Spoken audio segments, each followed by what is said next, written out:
మిత్రులారా, ప్రియమైన కుల వాదులారా, మనము కులము చేయబట్టి వెనుకబడము అని అనుకుంటున్నారు.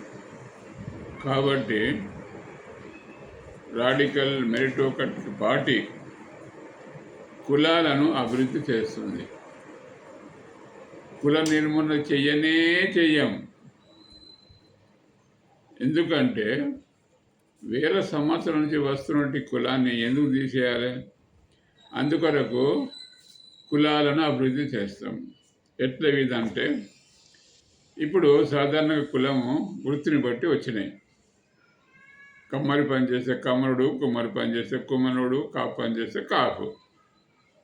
అయితే ఇప్పుడు మేము ఎట్లా ఈ కులాలను అభివృద్ధి చేస్తామంటే, దొంగతనం చేసినోడి దొంగ కులము, అవినీతి చేసినోడి అవినీతి కులము, మోసం చేసినోడి మోసం కులము, కపటంతో పట్టాడు కపట కులము అని ఏం చేస్తామంటే, ఇప్పుడున్న కులాలకు ఇంకో 100 కులాలను యాడ్ చేస్తాం.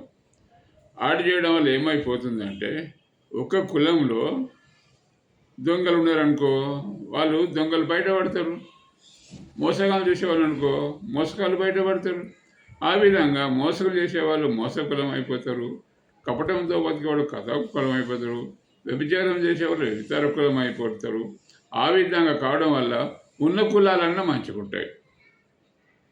ఫర్ ఎగ్జాంపుల్, బ్రాహ్మణ్స్ను కపట బ్రాహ్మణులు అంటారు.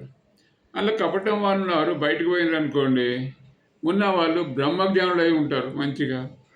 అదేవిధంగా అప్పర్ కాస్ట్లో చాలా డబ్బు ఉన్న వాళ్ళు ఉన్నారు, డబ్బు కులం అయిపోతారు. డబ్బు కులం అయిపోతే అప్పర్ కాస్ట్లో డబ్బు లేని వాళ్ళు డబ్బు సంపాదించుకోవడానికి ప్రయత్నం చేస్తారు. అట్లనే కింది వర్గాల్లో ఉన్న వాళ్ళు కూడా అదేవిధంగా వాళ్ళకు డబ్బు ఉన్న వాళ్ళు కొంతమంది ఉన్నారు, డబ్బు లేని వాళ్ళు ఉన్నారు. ఈ డబ్బు ఉన్న వాళ్ళు డబ్బు కులంలోకి వెళ్ళిపోతారు, డబ్బు లేని వాళ్ళు డబ్బు సంపాదించుకోవడానికి పనిచేస్తారు. ఆ విధంగా ఇప్పుడున్న కులాలకు వాళ్ళు చేసేటటువంటి వృద్ధిని బట్టి, అదేవిధంగా వాళ్ళ గుణాలను బట్టి, అదేవిధంగా వాళ్ళు చేసే పనులను బట్టి మేము కులాలను అభివృద్ధి చేస్తాము అని రాడికల్ మెరిటోక్రటిక్ పార్టీ నిర్ణయాలు తీసుకుంది.